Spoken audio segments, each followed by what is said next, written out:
આ કળિયુગથી બચવાનું છે મારે અને તમારે. આપણે બધાય આમ પણ દરિયાના કિનારે રહીએ છીએ અને આ કળિયુગને પણ આ સંસારને પણ સમુદ્ર જ કીધો છે. આ કળિયુગને પણ સંસાર સાગર કીધો છે.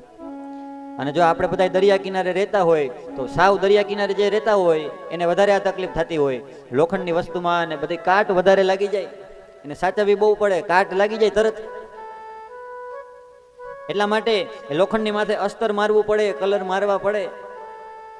એવી જ રીતે આપણે બધા પણ કળિયુગમાં રહેનારા જીવો છીએ. આ દરિયામાં આપણે બધા પણ રહીએ છીએ અને આપણા બધાના મનમાં પણ આવો કાટ લાગવાનો છે, કળિયુગનો કાટ લાગશે.